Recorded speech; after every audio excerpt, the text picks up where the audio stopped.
একটা অ্যাম্বুলেন্স যায়, একটু আগুন লাগে, একটা ফায়ার ব্রিগেড গাড়ি যাবে, সে কোনো সিচুয়েশন আছে এখানে? ফুটপাত দিয়ে তো হাঁটার কোনো উপায় নাই। এদেরকে দমন করতে হলে আগে শহরের গ্যারেজগুলো বন্ধ করতে হবে। কাজীর গরু কিতাবে আছে, গোয়ালে নেই। বগুড়ার যানজট নিরসনে অংশীজনদের নেওয়া পরিকল্পনাগুলো যেন সেই কাজীর গরু। গেল বছর যানজট কমাতে জেলা প্রশাসন ও পৌরসভা থেকে স্বল্প, মধ্য ও দীর্ঘমেয়াদী বিভিন্ন পরিকল্পনা গ্রহণের কথা বলা হলেও এর একটিও পুরোপুরি বাস্তবায়ন হয়নি। এখনও শহর জুড়ে দাপিয়ে বেড়াচ্ছে প্রায় 50,000 থ্রি হুইলার। তাদের নিবন্ধনের প্রক্রিয়া শুরু করার পর তার আলোর মুখ দেখেনি। করা হয়নি রং ও দিনভিত্তিক চলাচলের ব্যবস্থাও।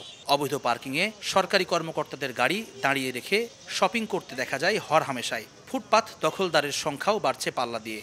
এতে 5 মিনিটের রাস্তা পাড়ি দিতে 3 থেকে 4 গুণ বেশি সময় লাগে বিভিন্ন প্রয়োজনে শহরে আসা মানুষদের। একটা অ্যাম্বুলেন্স যায়, একটু আগুন লাগে, একটা ফায়ার ব্রিগেড গাড়ি যাবে, সে কোনো সিচুয়েশন আছে এখানে? ফুটপাত দিয়ে তো হাঁটার কোনো উপায় নাই, কারণ দোকানপাট বসে এই ফুটপাত দিয়ে হাঁটতে যায়, রাস্তা দিয়ে হাঁটা লাগতেছে আমাদের। মাঝে মধ্যে উচ্ছেদ অভিযান চলে, তারপর আবার যেমনটা তেমনটাই থাকে। এদেরকে দমন করতে হলে আগে শহরের গ্যারেজগুলো বন্ধ করতে হবে।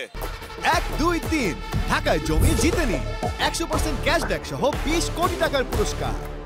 শহরের ভেতরে কুরিয়ার সার্ভিসের অফিস, বিভিন্ন কোম্পানির লোকাল বাসের স্ট্যান্ড, গুরুত্বপূর্ণ মোড়গুলোতে গড়ে উঠেছে অটোরিকশা স্ট্যান্ড, যার মধ্যে বেশ কয়েকটি ইজারা দিয়েছে খোদ পৌরসভা। আর কালেভদ্রে ফুটপাত দখলদারদের উচ্ছেদ করে দায় সারে জেলা প্রশাসন। সর্ষের মধ্যেই ভূত তাড়া বেঁকে প্রশাসন আর পৌরসভা ব্যস্ত একে অন্যের ওপর দায় চাপাতে। রাস্তার করার টাকা নাই, ড্রেন করার টাকা নাই, বগুড়া পৌরসভা কিভাবে দায়িত্ব পালন করবে? পৌরসভা যদি এগিয়ে না আসে, তাহলে আমরা আসলে প্রশাসনিকভাবে ল অ্যান্ড এনফোর্সমেন্ট এজেন্সির মাধ্যমে ফোর্স করে আসলে এটা সম্ভব না। শহরের জনসংখ্যা, রাস্তা ও যানবাহনের সমন্বয় নেই বলেই যানজট নিয়ন্ত্রণে আসছে না বলছেন পুলিশের ট্রাফিক কর্মকর্তা। রাস্তাতে যেটা প্রতিবন্ধকতা তৈরি করছে, যদি হকার বলেন কিংবা যদি কোনো গাড়ি যদি অবস্ট্রাকল করে, তাহলে সেই জিনিসগুলোকে আমরা সরিয়ে দিচ্ছি, সেটাতে আইনগত ব্যবস্থা নিচ্ছি।